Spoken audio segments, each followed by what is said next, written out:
Alam nyo ba guys, sa patunayan ko na talaga na hindi na natin kailangan lumabas ng bansa o pumunta pa ng Disneyland para ma-experience ang Disney Magic. Dahil finally sa muling ang pagkakataon, ito nga't nagbabalik na ang Disney on Ice sa ating bansa. Grabe, mas pinakulay, mas pinalaki, mas pinalamig, mas pasabog. This truly is a wonderful experience sa for sure may enjoy hindi lang ng mga bata, pero kahit anong edad ka pa. At mas pinasulit din dahil alam nyo ba na yung entrance napakamura starts at 200 pesos lang. At para nga sa mga nagbabalak na pumunta dito, ito na nga ang kwento. After 3-year hiatus, finally Disney on Ice is back. At ayun nga, sobrang excited ng family namin ngayong araw dahil first time lang namin makakapanood nito. At ito, kaunting throwback lang no, last year ay nakapunta nga ako sa Hong Kong Disneyland at unfortunately, hindi ko nakasama yung buong family ko kasi grabe ang mahal ng gastos. Parang mag-isa pa lang akong tao pero 20k na yung ginastos ko sa Hong Kong Disneyland. Pero ito nga no, good news dahil dito sa may Disney on Ice, sa may MOA, sa may Pasay, 200 pesos lang yung entrance. Kaya naman ayun, I grabbed the opportunity, bumili ng ticket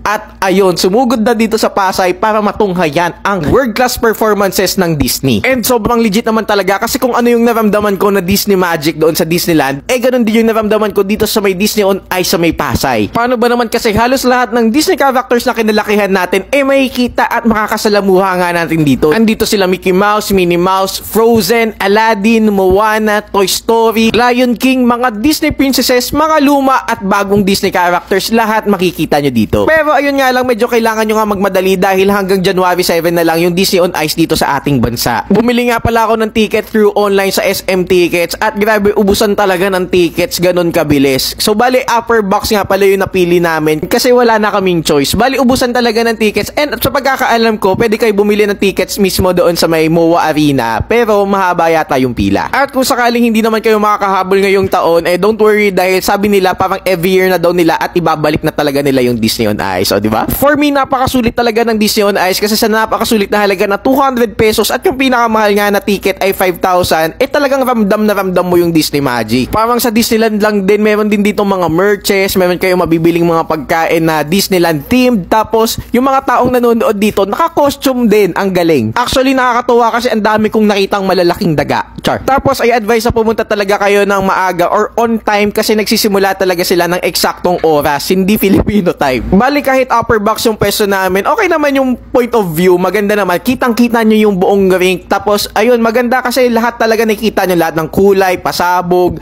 ganyan. Meron mga snow effects, apoy effects. Basta, ang galing, world class talaga. At kaya nga ako nagalingan kasi akala ko separate show siya. Pero para palang merong kwento itong Disney on Ice. So, bali parang nag-road trip sila Mickey Mouse. Tapos, dinidiscover and minimit nila yung iba't ibang Disney characters. Nag-umpisa yung kwento kay Mary Poppins, tapos sinundan yata ni Moana. Tapos, itong crowd favorite dahil parang ngayon lang lumabas na Disney on Ice, itong ang si Queen Elsa ng Frozen. At grabe, ang galing niya kasi unbothered talaga siya sa lamig. At para sa akin, ang pinakamagaling, hindi nyo dapat palagpasin ang Aladdin. Para sa 2 oras na show, para sa akin sobrang worth it talaga nito. Hindi ko na kayo i-spoil, yun lang, finish na.